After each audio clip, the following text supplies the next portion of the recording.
नमस्कार, मी राजेंद्र हुंजे. गावाकडच्या बातम्यांमध्ये तुमचं सगळ्यांचं स्वागत. काय काय घडतायत, वेगवेगळ्या घडामोडी, काय वेगळ्या गोष्टी आहेत ज्या समोर येत आहेत, ज्याच्यातून एक वेगळी प्रेरणा आपण घेऊ शकतो आणि काय समस्या लोकांच्या आहेत त्या सरकारपर्यंत पोहोचवू शकतो, या सगळ्या बातम्यांचा आढावा आपण घेणार आहोत. सुरुवात करूया हेडलाईन्स. जमिनीच्या वादातून आम्हाला वालीत टाकलं आणि त्या वालीतून माझ्या मुलाला व्हॉट्सअपवरून जीवे मारण्याची धमकी, माझ्या कुटुंबाला त्रास. आणि त्याच्यामुळे खूप वाईट वाटतं की एवढ्या वर्षांनी या गावात राहून सुद्धा लोक अशी वागतात. रायगड जिल्ह्यातल्या म्हसळा तालुक्यात शिगवण कुटुंबाला समाजानं टाकलं वाळी. जमिनीच्या वादातून वाळीत टाकल्याचा कुटुंबाचा आरोप.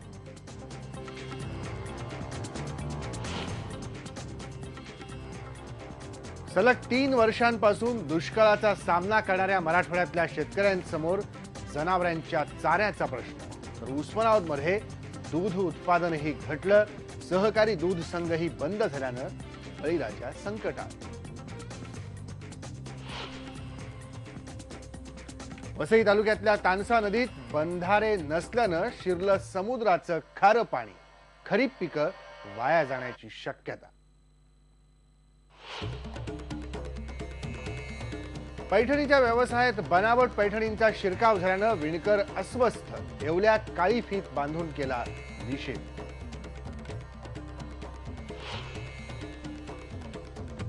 आणि अमळनेरमधल्या वृद्ध कुटुंबाला कागदोपत्री जिवंतपणीच मारलं. निराधार योजनेअंतर्गत अर्थसहाय्य बंद.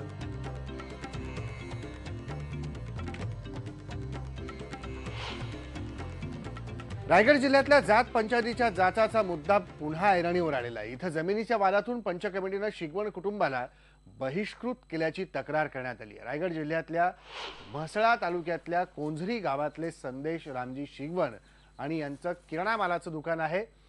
गावातल्या बबन खेरटकर यांची जमीन विकण्यासाठी शिगवण कुटुंबानं मदत केल्याच्या संशयातून या कुटुंबावर बहिष्कार टाकण्यात आलाय. त्यांच्याशी जो संबंध ठेवेल त्यांच्याकडून 2000 रुपये दंड वसूल करण्याचा ठराव मुंबईतील गावच्या मंडळाने केलाय. संदेश शिगवण दुकानावरही गावानं बहिष्कार टाकल्यानं त्यांचं उत्पन्नाचं साधनही संपलंय. कोंझरी ग्रामस्थांनी मात्र हे आरोप फेटाळलेत. पोलिसांनीही या वाळीत टाकण्याचा प्रकार नसल्याचं म्हणत हा एक समाजातील कौटुंबिक वाद असून तंटामुक्ती योजनेच्या माध्यमातून वाद मिटवण्याचे प्रयत्न सध्या सुरू असल्याचं सांगितलं जात आहे. जमिनीच्या वादातून आम्हाला वालीत टाकलं आणि त्या वालीतून माझ्या मुलाला व्हॉट्सअपवरून जीवे मारण्याची धमकी, माझ्या कुटुंबाला त्रास. तसंच आमच्या घरामध्ये कोणी बोलाचाली नाही, यांच्याकडे जाऊ नये. आम्हाला खूप मानसिक त्रास झालेला आहे.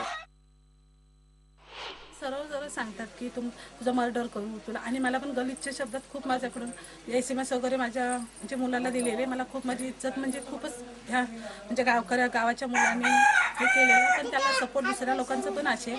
आणि त्याच्यामुळे खूप वाईट वाटतं की एवढ्या वर्ष आम्ही या गावात राहून सुद्धा लोक अशी वागतात. त्रास होतं त्यांचा. आमच्या मुलांना घेत नाही खेळायला, शाळेत जातात त्यांना घेत नाही. किती माझी 2 मुलं शाळेत जातात तेलवड्याला. त्यांना सांगितलं नाही, या गावातल्या मुलांना सांगितलं त्यांना सोबत घेऊ नका.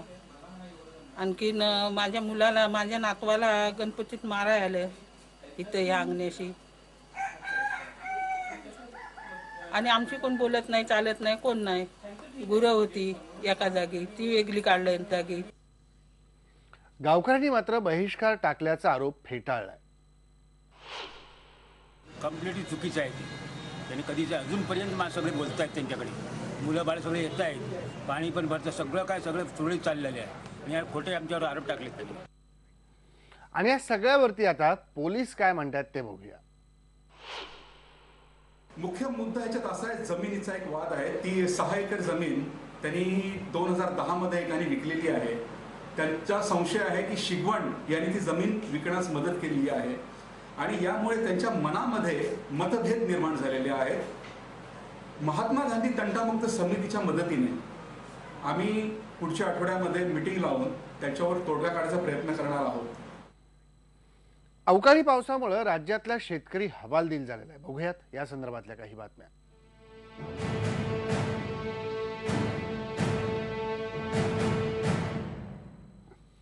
मराठवाड्यातल्या शेतकऱ्यांवर गेली 3 वर्ष सातत्यानं संकट येत आहेत.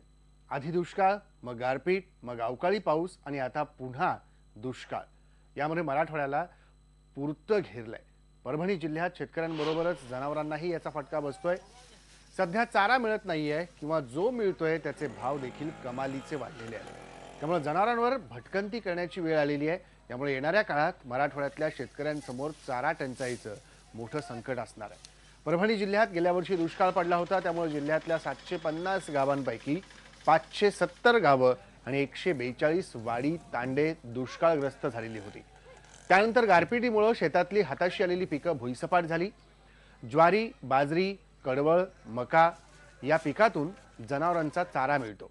या पिकांचं मोठं नुकसान झालंय. त्यामुळे आता प्यायला पाणी तर आहे, पण जनावरांना खायला घालण्यासाठी चाराच शिल्लक नाही. त्यामुळे शेतकऱ्यांना जनावरं जगवणं मुश्किल झालंय. व्यापाऱ्यांनाही महाग चारा आणावा लागतोय. त्यामुळे ते चारा चढ्या भावानंच विकतायत. एक नजर टाकूया आपण या वर्षातल्या चाऱ्याच्या भावांवरती. 2 वर्षात कसे चाऱ्यांचे भाव होते बघा.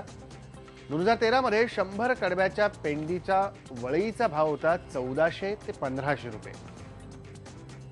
2014 मध्ये हाच भाव गेला 2500 ते 2600 रुपये. म्हणजे एका वर्षात कडब्याच्या पेंडीच्या भावात तब्बल 1100 रुपयानं वाढ झाली. तर 2013 मध्ये ऊसाच्या वाड्याची पेंडी 150 ते 200 रुपयाला मिळायची आणि यावर्षी ती 500 रुपयांना मिळते. म्हणजे एका वर्षात ऊसाच्या वाड्याच्या पेंडीत 300 रुपयानं वाढ झाली. जनावराला आता सध्या गोळी होतं थोडं, ते आम्ही खाऊ घातलं. ज्वारीची पेरणी केली, पेरणी उगवली नाही, काही नाही. कसं पाऊस बी पडलं नाही. 2-3 वर्ष झालं असं सतत व्हायलंय. कसं जनावराला सांभाळावं. गवत काही उगवलं नाही, काही नाही. हा, आणि पुन्हा आता जरा ज्वाऱ्या पेरल्या होत्या, मोठी ज्वारी ती बी निघाली नाही. हायब्रिड तर उगवलीच नाही. पेरण्या 2-2दा केल्या, त्या निघाल्या नाही. आता गोळी होतं ते गोळी खाऊ घातलं. आता काय नाही. सध्या शासनानं आम्हाला फक्त जनावरा करता असा चारा द्यावा, भरसमट चारा द्यावा, म्हणजे जनावर तरी जगताल. आमच्या इकडं चाऱ्याचा असा प्रश्न मोठा आहे साहेब. पाणी नाही, काय नाही आमच्या इकडं. एवढा प्रश्न गंभीर झालेला आहे. पहिला चारा संपलेला आहे, दुसरा चाऱ्याला पाणी नाही. शेतामध्ये गवत काढायला गेलं तर पाणी नसल्यामुळं गवत निघत नाही. अनेक असे प्रश्न आहेत की पाणी देखील त्याला जनावराला पाजवायला नाही पाणी. चारा आणायचा कुठून, आम्ही जीवन जगायचं कसं, याच्याकरता शासनानं थोडी दखल घ्यावा किंवा आमच्या जनावराचा एवढी तरी शासनानं दखल घ्यावा. सध्या मार्केटमध्ये कडब्याचा शॉर्टेज आहे. जिथून आम्ही आणतो तिथून बी आम्हाला कडबं भेटेना. तिथून कडबं नसल्यामुळे आम्हाला बी खरेदी महाग करावं लागेल. खरेदी महाग असल्यामुळे एका बी महाग लागायले, इकरी बी महाग करावं लागेल. उस्मानाबादमध्ये गेल्या 4 वर्षांपासून पडणाऱ्या दुष्काळामुळे उस्मानाबाद जिल्ह्यातला शेतकरी उद्ध्वस्त झालाय. पिण्याच्या पाण्याचा आणि चाऱ्याचा प्रश्न गंभीर झाल्यामुळे जिल्ह्यातील दुधाचं उत्पादन कमालीचं घटलंय. शेतीला जोडधंदा असणारा दूध व्यवसाय संकटात सापडल्यामुळे याचा आर्थिक फटका शेतकऱ्यांना बसतोय. त्यातच जिल्ह्यातली दूध संकलन करणारे भूम आणि उस्मानाबाद इथले सहकारी दूध संघ बंद पडलेत. जनावरं विकण्याची वेळ शेतकऱ्यांवरती आता आलेली आहे. 2 वर्ष झालं पाऊस नाही, जनावराला चारा नाही, आघाताची पिकं गेली, रबीची पिकं गेली. काय शेतकऱ्यांनी करायचे? दूध नाही, दुधासाठी मी जनावर मरायला. वसई तालुक्यातल्या तानसा नदीच्या पात्रामध्ये समुद्राचं पाणी शिरल्यामुळे शेतकऱ्यांसमोर संकट उभं राहिलंय. तानसा नदीवर जिल्हा परिषदेच्या मालकीचे खानिवडे आणि पांढरतारा हे बंधारे आहेत. गेले 4 वर्षांपासून हे बंधारे बांधलेले नाहीयेत. नदीच्या काठावर आडणे, भाताणे, उसगाव, शिरवली, नवसई या गावांमध्ये टोमॅटो, वांगी, हरभरा, मूग, तीळ अशी खरीप पिकं घेतली जातात. आडणे गावात तर शेकडो हेक्टरमध्ये टोमॅटोचं पीक घेतलं जातं. इथं नुसत्या लागवडीवरच लाखो रुपये खर्च होतात. या पिकांसाठी तानसा नदीच्या पात्रातून पाणी घेतलं जातं. मात्र बंधारे बांधलेले नसल्यामुळं समुद्राचं पाणी नदीच्या पात्रात शिरलंय. या खाऱ्या पाण्यामुळे खरीपाची पिकं वाया जातील अशी भीती शेतकऱ्यांना वाटते. पूर्ण पाणी खारं झालं. आता पाणी बंदर नाही बांधलं, पाणी खारं झालंच. तर ह्या पाण्यामुळे आता आमच्या गावामध्ये जे 200 फूट 250 फूट जे बोरिंग मारलेत तर त्या पाण्यात बोरिंगला त्रास होतो पाण्याला. आता ते पाणी बोरिंगमधले जे पाणी आहे त्याचं गोरं पाणी आहे. आता 1 महिन्यानंतर ते पाणी पूर्ण खारं होणार. हा पाणी वळेल ना बोरिंगमध्ये तर ते पूर्ण पाणी खारं होणार असं याच्यानंतर 1-1.5 महिन्यानंतर. आणि गावातील गुरं आहेत, दुसरी नदीवर कपडे धुवायला जातात, ते पूर्ण पाणी खाते. कपड्याचा त्रास, कपडे फाटणार त्यामुळे. हे पाण्याचं खारं पाणी झाल्यामुळे शेतीचं भरपूर नुकसान आहे. हे पाण्याचा उपयोग पिण्यासाठी, गुरा जनावरांना सर्वांना पाणी पिण्यासाठीचा पण उपयोग होतो. आणि शेतीसाठी टॅमॅटो लागवड, वांगी लागवड, भाजीपाला तऱ्हेचे लावलेले आहेत. त्याच्यासाठी हा गोरं पाणी राहिल्यावर शेतकरी भरपूर प्रमाणात भाजीपाला लावतात, फुलझाडं लावतात, वांगी, तांबटो जवळजवळ 17-18 एकर जास्ती टेम्पो भरून जातात दिवसाला. यंदा एक ब्रेक घेऊ आणि ब्रेक नंतर पाहूया. पैठणीच्या व्यवसायात बनावट पैठणींचा शिरकाव झाल्यानं विणकर अस्वस्थ. येवल्यात काळी फीत बांधून केला अतिशय.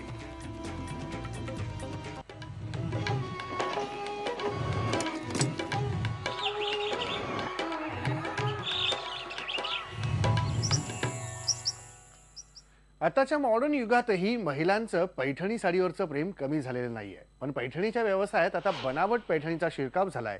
त्यामुळे ग्राहकांची एक प्रकारे फसवणूक होत असल्याचं पाहून विणकरांनी याच्या विरोधात आवाज उठवत आंदोलन छेडलं.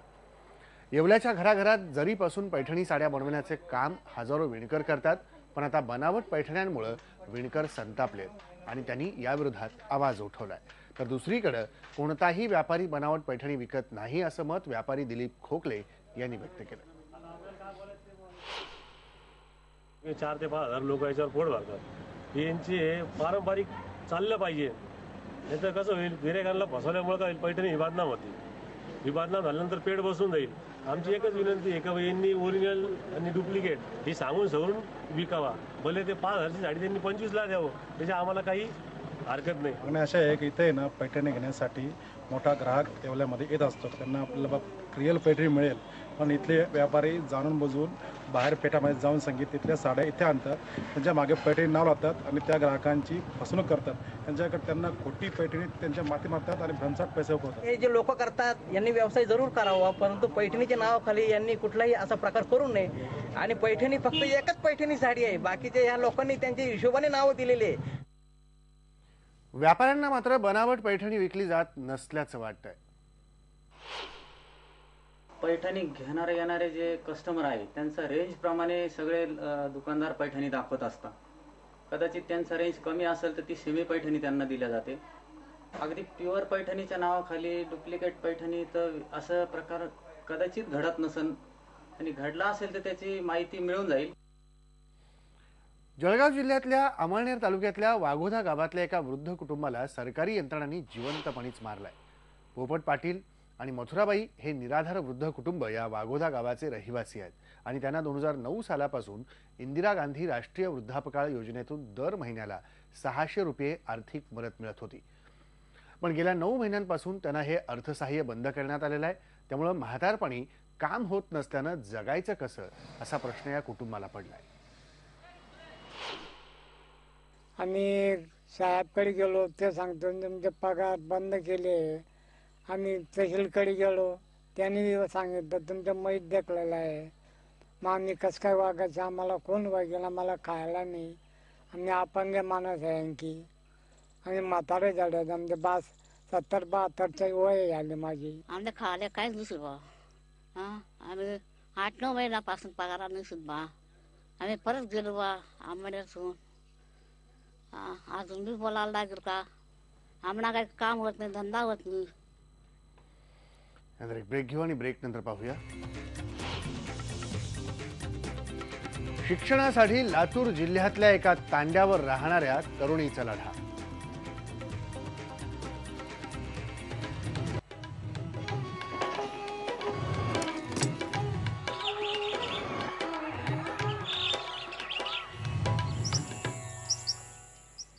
जिद्द असली तर समाजातल्या रूढी परंपरेच्या बंधनांवर मात करता येते, हे सिद्ध केलंय लातूर जिल्ह्यातल्या रेणापूर तालुक्यातल्या एका तांड्यावर राहणाऱ्या शेवंता राठोड या 15 वर्षाच्या मुलीनं. अज्ञान आणि परंपरांचा पगडा यामुळे विकासापासून कोसो मैल दूर राहिलेल्या समाजातल्या शेवंतानं शिक्षण मिळवण्यासाठी परिस्थितीसोबत संघर्ष सुरू केलाय। रेणापूर तालुक्यातल्या फरदपूर तांड्यावर शेवंता राहते। लहान वयातच होणाऱ्या लग्नाला विरोध करत तिने आपल्या शिक्षणाची इच्छा घरच्यांना सांगितली। सुरुवातीला घरच्यांनी विरोध केला, पण नंतर मात्र तिचे वडील तिच्या पाठीशी उभे राहिले। शिकण्यासाठी शेवंता रोज 10 किलोमीटरची पायपीट करते। आई वडील ऊस तोडीसाठी महिनोन महिने गावाबाहेर असतात, तेव्हा घरची सगळी जबाबदारी सांभाळून शेवंता शाळेला अजिबात खंड पडू न देता शिक्षण पूर्ण करते। तिला खूप शिकून IAS बनायचंय।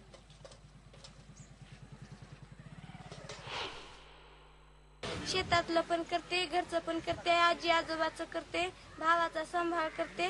त्या कामामधून मी शिक्षण सुद्धा शिकते आणि माझ्या आईवडिलांनी माझा बालविवाह करण्याचा प्रयत्न केला, तरी पण मी आईवडिलांना सांगितलं की मी लग्न करणार नाही आणि आईवडिलांनी माझं ऐकले। IPS बनण्याची माझी इच्छा आहे, तर मी शिक्षण घेऊन मी IPS नक्की बनेन। मुलीच्या भरोशावर आम्ही ऊस तोडायला 6-6 महिने आता घरी राहतो, आम्ही कुठेही कामाला जातो। ही आमची मुलगी खूप हुशार आहे, हुशार आहे ती आहे, पण तंड्यातल्या मुलींना सुद्धा खूप प्रयत्नानं मार्गदर्शन देण्याचे काम करते, चांगल्या पद्धतीने। किंवा भाऊ आहे लहान, त्या भावासंग बी चांगलं अभ्यासाचं मार्गदर्शन भावालाही देत्या। आपलं भविष्य घडवण्यासाठी झटणाऱ्या आणि उभं राहणाऱ्या शेवंताच्या पाठीशी प्रत्येकाने उभं राहायला पाहिजे आणि जिद्दीने पुढे जाणाऱ्या प्रत्येक विद्यार्थ्याला एक साथ दिली पाहिजे त्यांचं पुढचं आयुष्य सुखर करण्यासाठी। तर थांबू, फक्त IBN लोकमत।